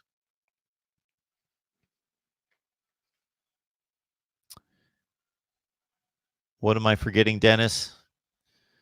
I'm forgetting what happened in the Big Ten championship game where one team was scoreless? No. Maybe somebody else is. And I know that you guys are commenting not just to me all the time, but everybody else. Oh, here we go. The ACC, just played a championship game in which the final score was 62-17. Does this happen in any other conference? No. The only thing we've seen come close to this is in the Pac-12. Yeah. On a regular basis, there can be blowouts in any league championship. Give me a league, I will tell you blowouts. I will list blowouts depending on your measurement of a blowout. What's a blowout? 21 points, 3 touchdowns? You really have to watch the game to decide whether it was truly a blowout, because there have been games decided by 21 points that were actually good games, close games, until they got out of hand late. It was a 28-21 game. Then the team with 28 scored 2 touchdowns in the final 5 minutes, and it turned out to be 42-21. We've seen other games that turned out to be 34-20, but it was really a blowout, and the team with 20 points scored 14 points in the final 5 minutes to make it close or look close. But true blowouts, yes. There have been blowouts in all the conference championship games. In all the conferences, there have been blowouts. But in the ACC, 3 consecutive years, blowouts, bad blowouts, 45, 32, 35 points. Bad blowouts, not 20-point blowouts, 45, 32, 35-point blowouts. The 2 years prior to that, Clemson was challenged to one-score games by North Carolina and Virginia Tech. But if we go back to 2014 and before that, Florida State blew out Duke. They blew out some other teams as well. But right now, the ACC has a problem because they are a one-team league. And yes, Oklahoma has dominated the Big 12, and Ohio State has dominated the Big 10 in regards to who has won the league championships. But they've been challenged. They're challenged by teams like Wisconsin, Penn State, Michigan, teams that have finished in the top 10 to 15 in the nation. The ACC does not have those teams. They do not have those programs. They don't exist. Their second and third and fourth best teams are top 40 teams. That's what they are. They're top 40 teams. They're not top 10 teams. And that's been 3 consecutive blowouts. Yes, there was a Big Ten championship game that was 59-0. Yes, there have been SEC championship games that have been blowouts. I could run through them. I know the score of every SEC championship game in history. There's too many of those numbers in my head. Yes, I could go through them, starting with Alabama 28, Florida 21 in 1992. There have been blowouts in every league. We had a 70-3 conference championship game in a major conference. Can you tell me what 2 teams played in what conference championship game in the last 20 years that the final score was 70-3? Anybody?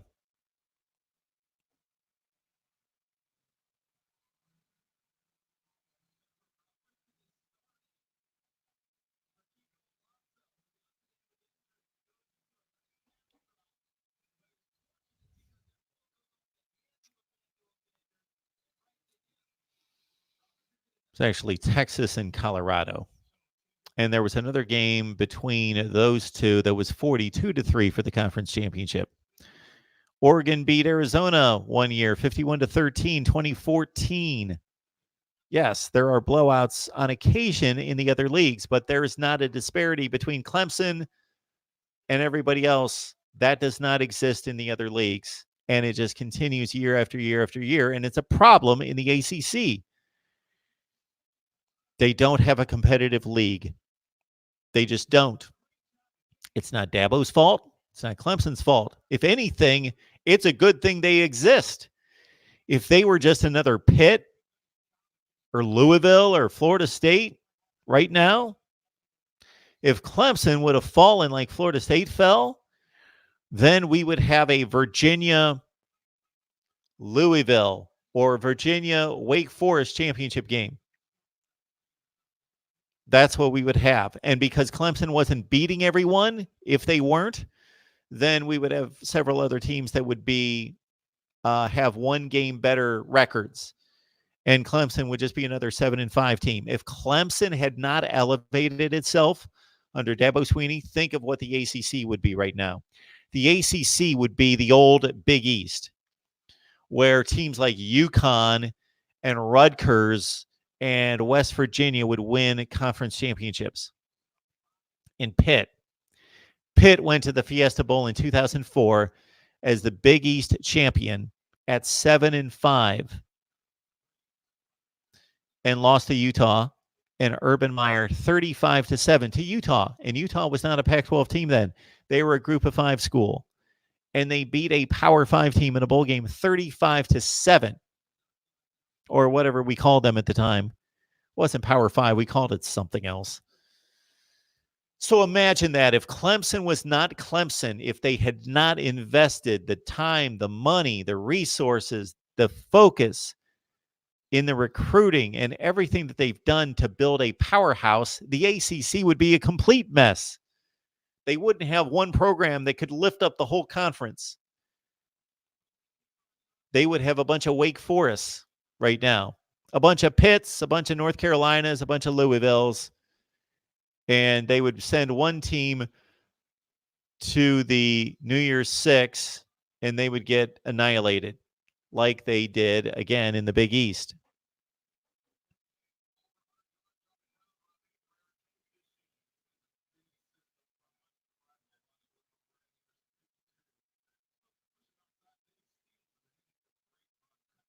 Exactly. All right, we got a call coming in.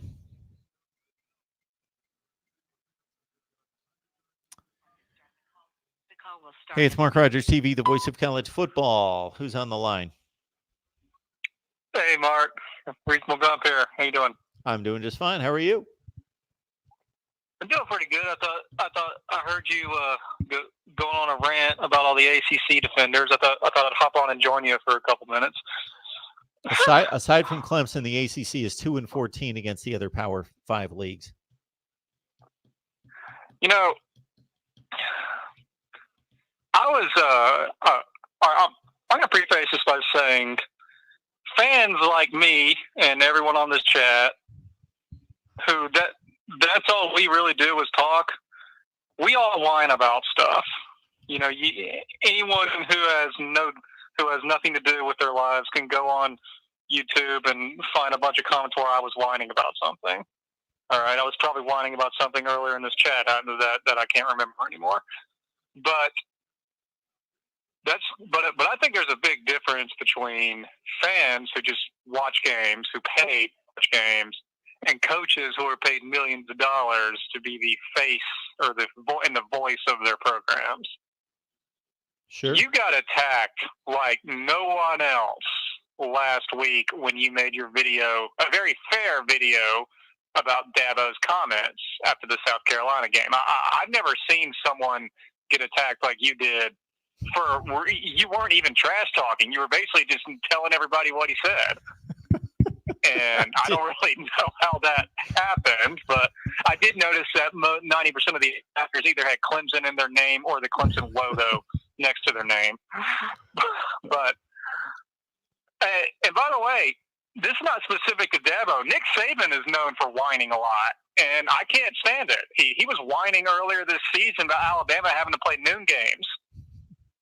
Everybody has to play noon games. I had no idea where that came from. He's also whining about how the fans don't stay for the whole game.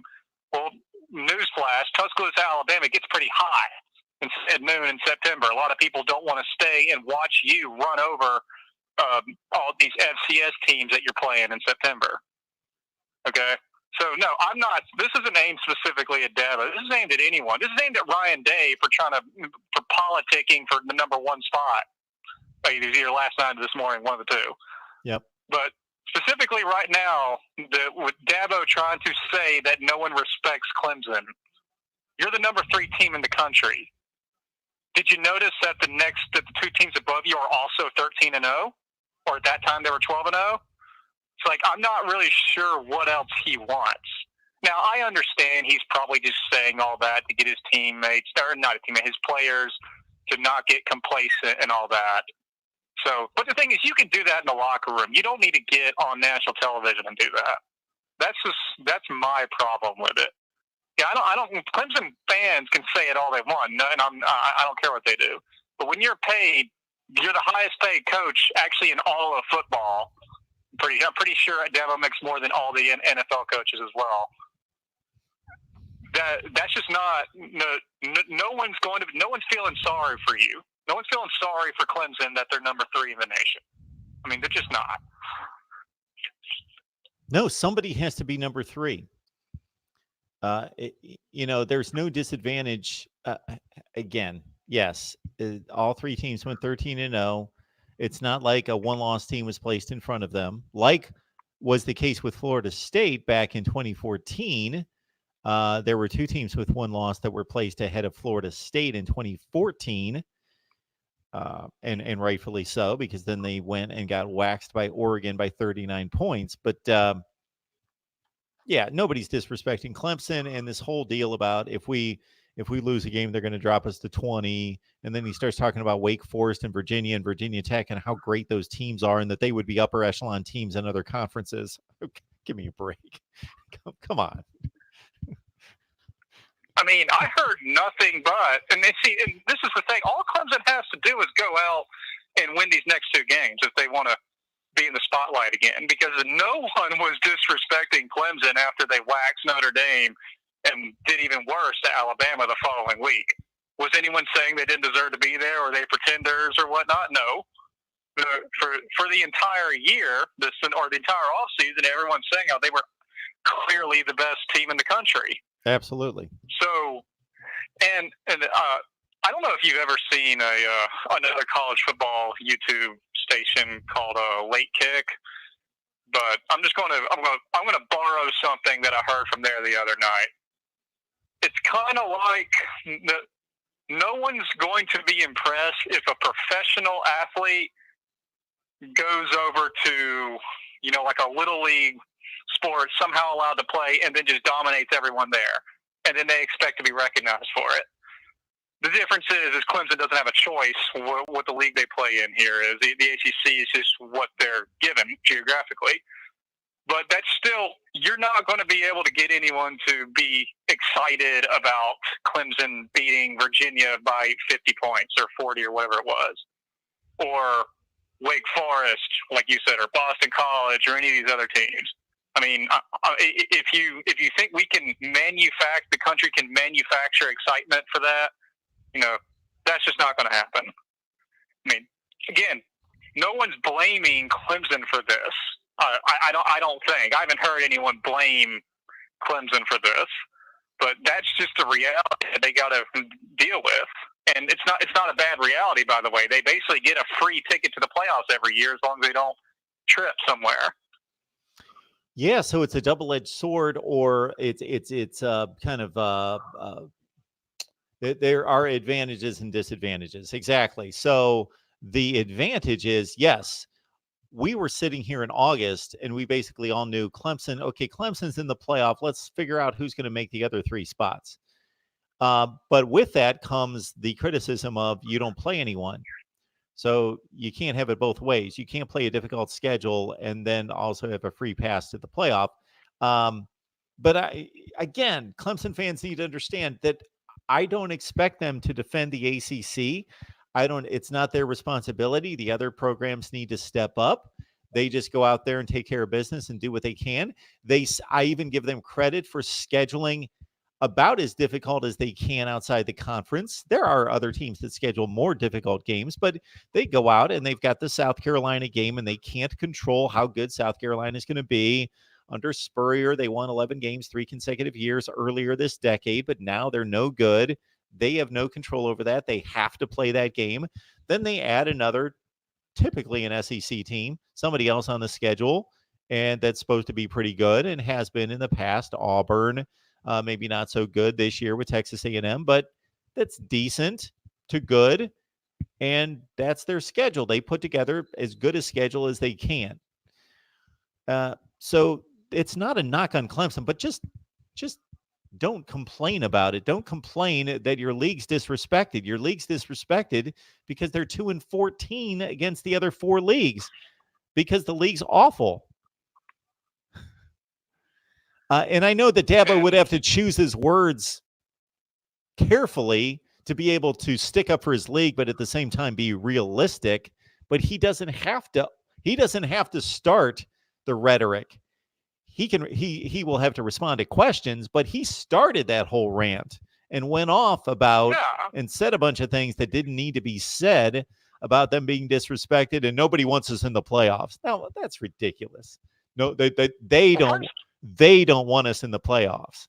Well, you've been selected 5 consecutive years. What are you talking about? They don't want us in the playoffs. Yeah, I'm going to go back to what you said at the beginning. At the beginning, before the year even started, what's the one team everyone went ahead and just agreed they're in the playoffs? Clemson. So I don't know where this whole attitude about everyone's trying to keep them out of the playoffs is. No, actually, everyone has just pretty much accepted that it's a state of reality that Clemson was going to be in the playoffs. And honestly, even if he was asked to defend the ACC, all he really needs to do is say, you know what, I'm just going to focus on my own team. We're 13-0 right now. You don't need to defend the ACC, and it doesn't need to have anything to do with you or your program. Yeah, and I understand he's number 3 team in the country, man. And I understand. Go ahead. I was just going to say, I understand he's in a difficult spot. There's a difference between thinking, okay, our league's pretty damn good, but we're not getting respected, and I can certainly point to some actual data and some results to point this out. That has certainly been done in the past, where some leagues had some rough years and then we're coming back from that, and somebody could make a legitimate point to say, hey, I don't feel as though we're getting our due credit here and here and here. He really has nothing to go on, and so he just needs to keep his mouth shut, or just say, you know what, our league really hasn't gotten the job done outside of conference, and I believe in it, and then he can say all the right things. I believe in our league, I believe in the coaches and the programs, and we'll get this right. But you're right, we just haven't played that well out of conference this year, last year, and it's not my responsibility, and I can only coach Clemson football. And he's done a hell of a job of that. And that's another thing, and I'll stop defending myself here, Reasonable Gump, but you kind of got me on a roll here when you brought me back to all those comments that I had to look at. Well, I stated right out of the gate, Dabo Swinney is a tremendous football coach who has built a powerhouse and should be given credit beyond belief for what he has done there. And even on top of that, by all indication that I know of, he's even an outstanding individual who has done a credible job of showing character and being a good role model to his players and all those things. He's done all the right things. but people still just buried me. So it was sad. It was sad to scroll. I actually couldn't even scroll through that comment section more than about a minute or so. I didn't. Well, first of all, I didn't realize that you had that many Clemson fans who watched your video. Actually, I didn't realize there were that many Clemson fans. Period. But they found me. Surprised on the number of. They found you. They must have shared the video. I'm surprised Dabo didn't tweet about it. that would be. Oh man, hey, I would take that. Anything to go viral, that's fine. What's funny is somebody sent me a link on Facebook to an article that some Tigers Net, I don't know what the name of the site is, and they put me in a paragraph in the middle of Paul Feinbaum, Jesse Palmer, and Colin Cowherd about people that are disrespecting Clemson football. That's just off those names. I know Colin Cowherd, by the way, is on record for saying Clemson will crush anyone they play because they're just bored with their regular season. So that's a bit of a misinformation. Whoever made that quote, I don't know what Paul Feinbaum's saying, but anyway. By the way, I'm not even that confident the ACC will be able to fix anything. Their problem is right now all their recruits are going to nearby geographic schools like Clemson or Florida or Georgia or Alabama or Auburn. Recruits heavily out of Florida, that's going to be one hurdle that they're going to have to do it without a gold mine of recruits. And second of all, I mean, how many of the ACC programs are historically great? Miami had two, as your boy Cam says, microwave dynasties there, but they were never anything before or after that. Florida State was really good under Bobby Bowden and got a national title under Jimbo Fisher, but before and after that, not much. I mean, like you said, those would be the two programs that you would hope or that you would look at to, try and bring the ACC back up to being at least competitive. But I don't really know any other programs in the conference that could potentially get up to Clemson's level, or at least with a stone's throw away from it. There's two that have the potential, Florida State and Miami, but they're not showing us that indication right now that they're anywhere close. But those are the two that have the resources and, more than anything, of course, the recruiting footprint to get it done. I'm just worried about about those two. I mean, I know Florida has more than enough. The state of Florida has more than enough recruits to go around, but I just worry that when you have programs like Florida and Georgia and Clemson all sucking up all the recruits out of there, if those guys, I mean, it's going to have to fall back on Manny Diaz, or has Florida State hired a new head coach yet? I don't know, but whoever it is, it's going to have to be a really good coach. Mike Norvell from Memphis. They actually did hire? Okay. That's interesting hire. Wasn't expecting that. Anyway, so yeah. Hey, Clemson fans should be happy. This is going to be a heavy-hitting semifinal game. I mean, everyone should really be looking forward to it. Yeah, I think unless I've misevaluated these teams, and certainly that could be the case, that we will have at least one great semifinal game, and then we should have a great championship game. I don't think we've got a Alabama-Washington, Alabama-Michigan State type scenario here. I don't think we do. And I might have to troll you a little bit here. Do you think the Big Ten will finally score a point in the playoffs the first time in 5 years? It would be the first time in 5 years. But the Big Ten also, unlike the Pac-12 and the Big 12, actually owns a national championship during the playoff era. So we could also state that. They do. They got the first one. So you can never take that away. It's going to take a lot of work till we get there. So I'm not counting this. But if Ohio State would win the national championship, then we've got a 2-2-2 scenario with Clemson, Alabama, and Ohio State. And they have certainly been the dominant programs over the last 7 or 8 years. But we would have 2-2-2 in the playoff era between those three. And nobody else would have a national championship. Yeah, I actually didn't even think about that, but you are correct. If either Ohio State or Clemson wins the national championship, we will still only have 3 teams that have won a national championship in the playoff era. And I believe Dabo Sweeney made the comment the other day, and I think he was looking at a particular period of time. I don't know what that was, maybe in the decade. He made the statement that Clemson, Ohio State, and Alabama are tied for the most wins during whatever amount of years he was looking at. That was part of his spiel. Yeah, I don't. I think I saw something put up at halftime on one of these games where, I think in the last decade, it had those 3. It had Alabama, I think, with like 8 wins more than Ohio State or something in first place. But you would have to, so someone would have to fact check that. All I know is Alabama has most of the things that actually matter. So. Yes, they do. But, I would actually look forward to the your idea of ranking the decade of college football. I think that would be interesting from 2010 to.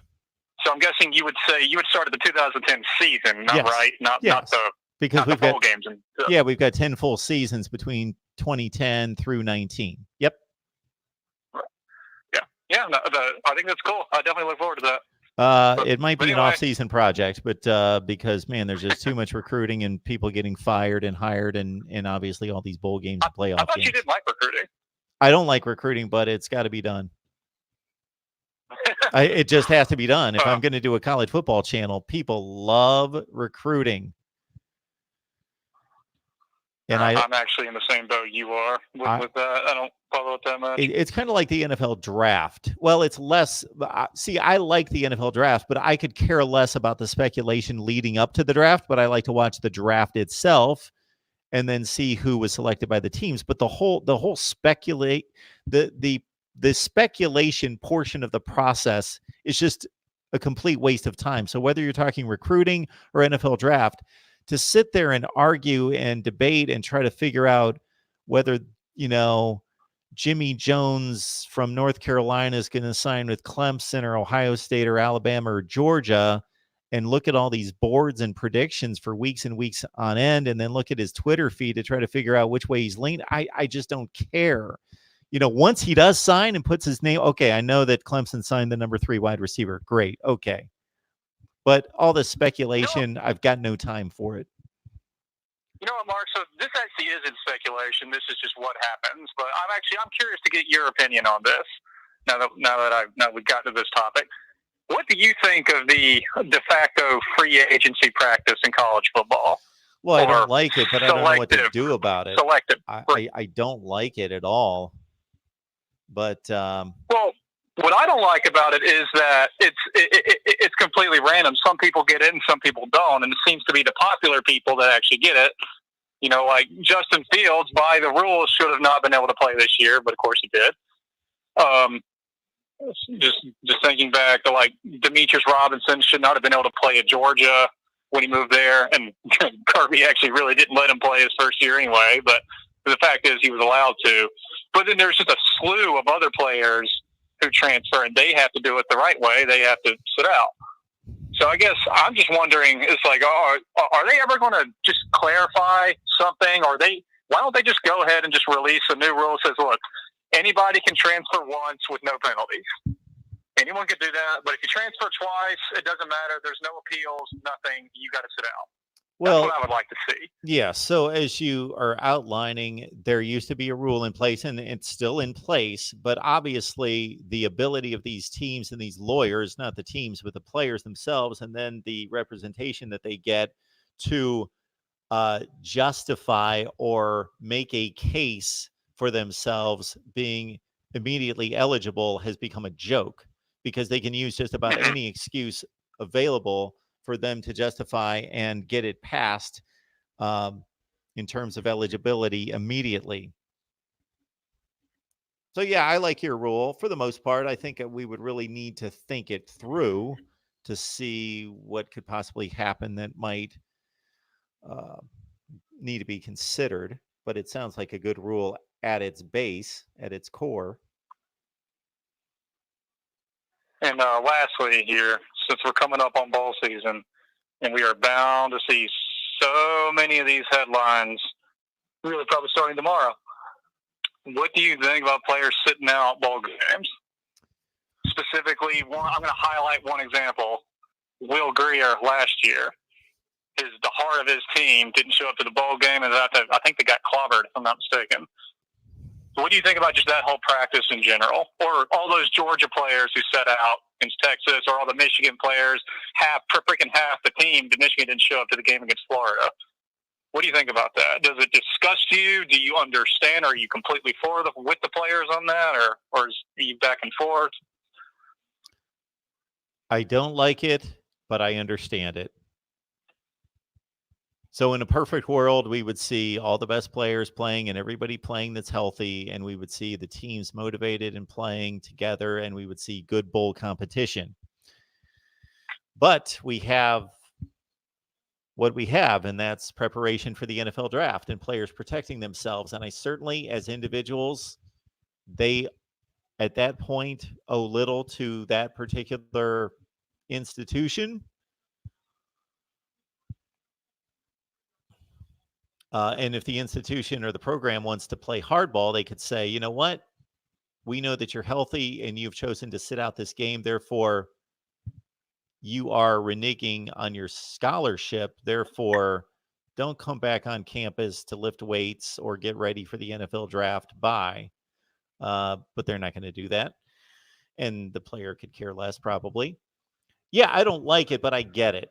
There's a lot of money on the line. They don't want to get injured. But what I don't understand, Reasonable Gump, what I don't understand is when people defend it in terms of, well, these are meaningless games. These games don't count. They're almost exhibition games as bowl games. Well, from a popularity standpoint, I would completely argue with that, because these are the highest rated games outside of the big, Alabama, Auburn, Ohio State, Michigan games. These are games that are exclusive windows, television windows for the nation. So they are actually seen by more people than the regular season games. In terms of them being exhibitions, well, they're not, because the record counts. The win or the loss counts on the team's record, number one. Number two, if we are considering games as quote unquote not counting because they don't count toward a championship, then that determination could be made by players during the course of any season for any team. If you play for Michigan State, if you're playing for Michigan State and you're suddenly 2-5 in the conference, well, why not sit out the last 3 games of the season? You're eliminated from the conference championship. So these games are meaningless too. So don't play those games. You could kind of look at what that quarterback at Houston did. He sat out the whole season. Yeah. That's an exaggerated, but you mentioned something about players maybe saying that they owe little to the university or something. I would have strongly disagree with that. And I'm gonna highlight, this wasn't even a bowl game. This was just a regular season. Nick Bosa last year. Does anyone honestly think he would have gotten the draft stock he did if it weren't for Ohio State? Okay. No, Ohio State gave him that platform to show off his skill and to get $1 million, whatever it was, contract he got. So I would argue heavily that, no, they actually do owe the universities a lot because they gave them that opportunity. If Ohio State didn't give him that scholarship, and he went and played at some other smaller school or something that didn't allow him to highlight his, or just didn't play at any school at all, he would never be where he is now. Or he would never have gotten that opportunity. So I would argue strongly against that idea. Okay. And then I'm also Go ahead. I was just going to say I would love to be able to rewind the tape and hear what came out of my mouth, because I'm not understanding what came out of my mouth. That I don't agree with that either. So I don't know what came out of my mouth that made it sound like that was my thought. Maybe I was just. No, I don't think you were saying that was your thought. I think you're saying other people might say that. I just heard the words "oh little" to the university, and so my mind kind of grabbed onto that. Okay. But anyway, my second point I was going to go with is people say bowl games are meaningless games, or that are non-playoff bowl games are meaningless. Meaningless in what meaning, I guess, because they're not paid. Well, the playoffs games are meaningless too. Then why is Trevor Lawrence playing in the playoffs? Trevor Lawrence doesn't need to play another down in college football. He'll be drafted first in a year from now. So why is he playing? He's not getting paid for this. Oh, it's just for prestige, just for the university. Well, why do the players care? They don't get to take home that national title trophy. They can take home a ring. I'm pretty sure they have to pay for it. But I'm trying to figure out why is it that the playoff games are the distinguishing factors that all the players will expect to go play for those, but we're going to give passes to everyone who wants to sit out the next tier down, the Sugar Bowl or the Fiesta Bowl, or the Rose Bowl, even the one if they're not in the playoffs that year, if those particular bowls aren't. Because the playoffs determine a champion. Well, if the culture that we've built up is that every school should just write off the entire season because they didn't win a national title, that's a bad culture to be. And college football didn't used to be like that. Sure, it is. That's what this playoff has done to a certain extent, in the perception of most people. I don't like it either, especially since the playoff system isn't even objective. It's an invitational. It'd be one thing if it was objective. The only people who have a right or an understandable reason to feel like that, I think, are those programs like Ohio State, Alabama, and Clemson. You can understand when their fans are really disappointed with a 10-2 season, or in Alabama's case, a 14-1 season. They look back on that as a disappointment. Okay, fine. You're used to always being up there. I get it. But any other school, I mean, it was really kind of shocking to me when I saw what Michigan and Georgia did what their players did last year. I mean, particularly Georgia, the Sugar Bowl. I mean, the Sugar Bowl is used to be, I guess, a huge game to go on your school's history if you win it. How many Sugar Bowls have you won? Sure. And it's really sad to me that this is where we've come. It is sad. It is sad. And I agree. Well, God damn it! I'm sorry for cursing, but I realized this was a happy day, and I probably just depressed everybody. But that's quite all right. I almost, especially considering that we knew, and it was a foregone conclusion, who the 4 playoff teams were, I am more anxious to look at the bowl bids for the rest of the bowls than the 4 playoff teams. That makes more difference to me today than it does the playoff teams, because I knew as soon as the gun sounded at the Big Ten championship game who was going to make the playoffs. So there was no suspense this year. That's for sure. So I've heard talk around because people are saying Georgia and Baylor are locked into the Sugar Bowl. Is that right? I believe they are. Okay, and they said Florida's locked into the Orange Bowl with like Virginia. Yes, I'm trying to knock out all the New Year's Six bowls here. Yeah, the Rose Bowl is always Pac-12 and Big Ten, right? Yes. So that would mean Utah and I guess whoever they value more, Wisconsin or Penn State. Well, Oregon won the Pac-12 championship. It's going to be Oregon, Penn State, or Wisconsin. My bad. Yeah, my bad. Oregon. And the Capital One. Okay, so Auburn, I guess, might go to the Capital One Bowl then. Well, J Jobs here is announcing that the Capital One is going to Florida, Virginia. But I'm going to jump off here in the next couple minutes and round up these bowl bids. And Yeah, man, no problem. we'll get on to that. All right, Reasonable Gum. Thanks for the call. No problem. Good Appreciate talking to you. Bye-bye. All right, Mark Rogers TV, the voice of college football, and keep it locked in here. I'm going to go through the matchups of LSU and Oklahoma, Ohio State, Clemson by the numbers. Ton of numbers to throw at you in analyzing that before we actually do our previews throughout the next several weeks on all these games. Looks like we've got a Citrus Bowl with Michigan, Alabama. Interesting. And I am going to look over all the bowl bids, and we'll be back later tonight to do a live stream and talk about the bowl bids, the final top 25 rankings, and, of course, the playoffs as we continue to take you to December 27th. And I believe the first bowl game should be a week from Saturday. 2 weeks from yesterday would be the first bowl game. I believe we get blitzed with a ton of bowl games. It's usually the Vegas Bowl, the New Mexico Bowl, and blah, blah, blah, blah, blah, blah, blah, blah. All right, everyone. Thanks for joining, and I will be back soon. Check out the notifications. I will send the notification when I know when I'm going to jump back on live. See you soon. Thank you.